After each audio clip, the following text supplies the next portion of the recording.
it's Justin. Welcome back to Movie Marquee. Welcome back to the channel. Shout out to my subscribers for being awesome and being part of the Movie Nerd Squad. Tron Ares. I'm gonna review it. I saw it over the weekend. I saw it in 3D, so I thought I'd just give you my thoughts, my feelings about it, and also just some general concessions. I'm warning you now. Spoilers, spoilers, spoilers, mild spoilers. I'm not gonna give away any big reveals. I'm not gonna give away anything. I just want to let you know because I know not everybody has seen the trailers. I'm going to talk about some basic plot points. If you don't want to know nothing about this movie, then, just letting you know. Spoilers. Don't be mean. Okay. So, make some apologies in this review. Some things that I jumped the gun about. And some things that I kind of was a little, about. I'm also going to go and tell you some things that I honestly expected. Okay. So, let me just start off this review with a preface. I'm going to say this. I'm just going to preface this by saying this. I'm not going to just dogpile on Jared Leto too much on this movie.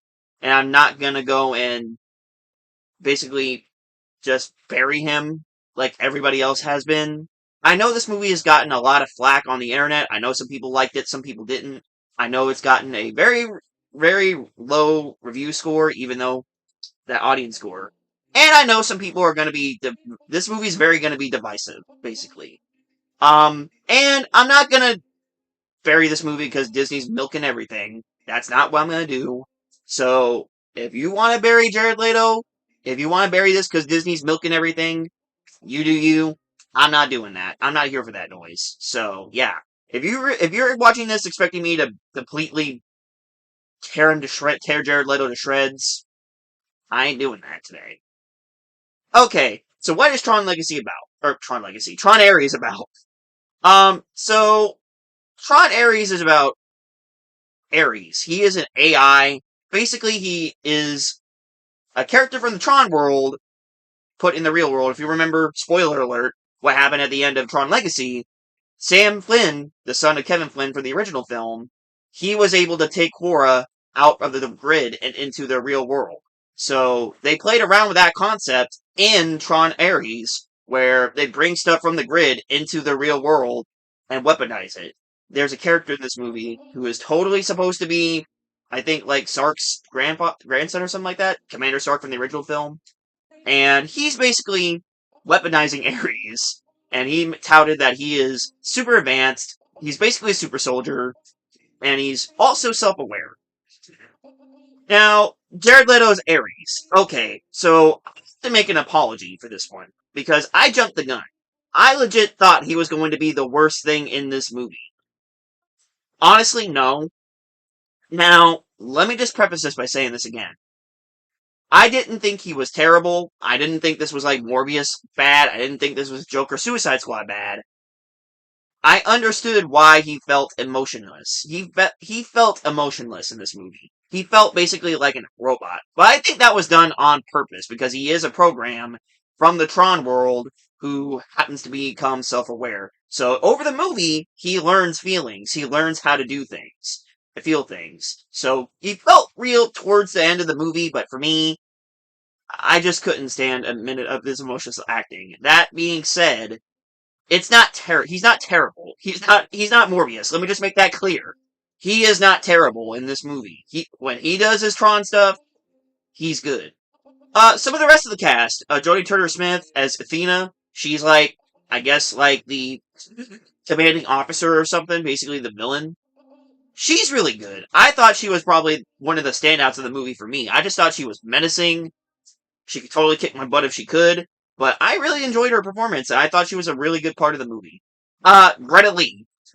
So Greta Lee, I thought was good, and her character of Eve was good. I just thought,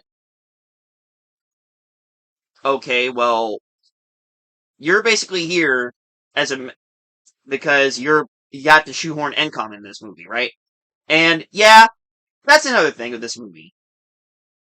Getting to the bad a little bit.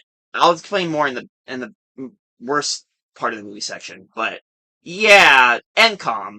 There's a lot of plots in this movie. There is Encom versus Dillinger. There is Ares learning about the world. There is this whole plot point with Kevin Flynn. If you've seen the trailers, you know that. What can I say without spoiling it? Let's just say there is a character in the trailer that you might have seen that pretty much spoiled the whole thing, which I'll get into that later. And, you do what you do. You're a Tron movie. Um, the action in this movie. The action, when it happens, is good. Let me emphasize that point. When the action happens, it's good. All the Tron stuff you love, the disc flying, the light cycles, the vehicles, the de-resing, the re-resing, it's all in the movie. It's really good. Okay, so for anybody that's been wondering, will we see some grid stuff in this movie? Don't worry. You do spend some time in the grid. Not as much as a time as I would have liked to have been, but you do spend some time in the grid. It isn't gridless. It ain't the Tron movie without the grid, and the grid is very much in the movie. You just don't spend a lot of time in there. And I know for some Tron fans, that is going to be a big thing, but it makes sense why we don't spend much time in the grid. A lot of it takes place in the real world. A lot of it, the movie takes place in the real world. And that's where it kind of goes into a lull for me. When they're not doing Tron stuff, where they're just talking about all the stuff, it kind of goes into a lull. And Jillian Dillinger, Evan Peters' character, okay, I gotta talk about him for a sec. He is a really good a-hole. He is very much channeling Jesse Eisenberg, Lex Luthor, and I love it. There are some things that he does in this movie that make sense, but also, what the hell? He's almost like he's an entirely different movie, and I love it. He is basically Jesse Eisenberg, Lex Luthor from Batman v Superman, and I kind of dig it. Alright, so I guess we gotta talk about it. AI. Okay. They make a big deal about AI in this movie, and I know AI is a very big thing in the world right now. Let me just say this, because there's no walking and dancing around it. There's no walking around it. Yeah, they do make a big deal about AI in this movie. They kind of preach about it. If you're one of those people that go, oh, this movie's a little too preachy, yes, it is very preachy. And they beat you over the head with that message. So, if for anybody that's like, I don't really like AI, I really don't either, to be honest, this movie's gonna beat you over the head with it, very much so. So if you can handle that, you're fine. I just wanted to put that out there. Human characters, however. If you're not Jared Leto, Greta Lee, Jodie Turner-Smith, or that other character, or Evan Peters, you ain't gonna get a lot of screen time in this movie. You really aren't going to get a lot of screen time. I'm just telling you that now. A lot of the characters you see are the same characters you see throughout the movie. I'm just letting you know that now. Okay, and now we get to talk about the Easter eggs. There's a ton, and I mean a ton of Easter eggs in this movie. About Tron Legacy, about the original Tron. If you're a fan of the OG or 80s Tron, you're in luck, because this movie is pretty much fan service to anybody who loved the first Tron.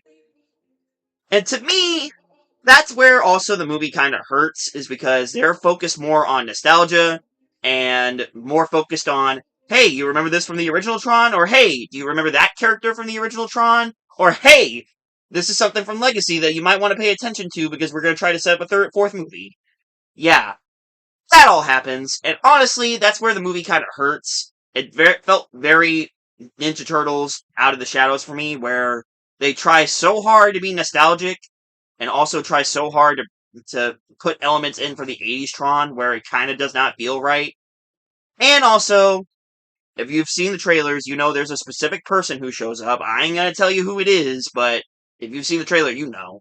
But yeah, this movie hurts because it focused too much on nostalgia and Jared Leto, and the action scenes. The thing about the action scenes is it is very CG heavy, to be expected. So it's very typical third act battle.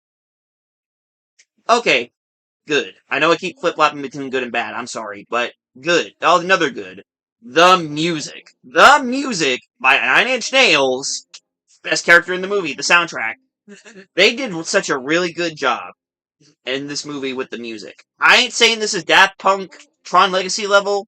It is very much a different vibe, but still really good. If you want to watch this movie, just at least get the soundtrack. The soundtrack is really good. Okay, there is a mid-credit scene, and I gotta be honest, I really wish they didn't put that mid-credit scene in. Because if you know the hoopla around this movie, a lot of people are not liking it. It made a lot less money than Morbius, apparently. And, to be fair, I kind of expected that, because who's going to see a Tron movie in 2025? Other than the hardcore Tron fans, and also people who just like Jared Leto for some reason. Yeah, I know this movie's getting a lot of a very low review score. I know some people aren't liking it. But yeah, I don't think this movie is as bad as people are saying. There are some things that I have an issue with. But yeah, that mid-credit scene, I really wish they did not put that in, because you're basically telling people you're going to make a fourth movie, and given that box office, I really don't want to look at this movie going, I really wish they paid that off. But let me just say something about the mid-credit scene.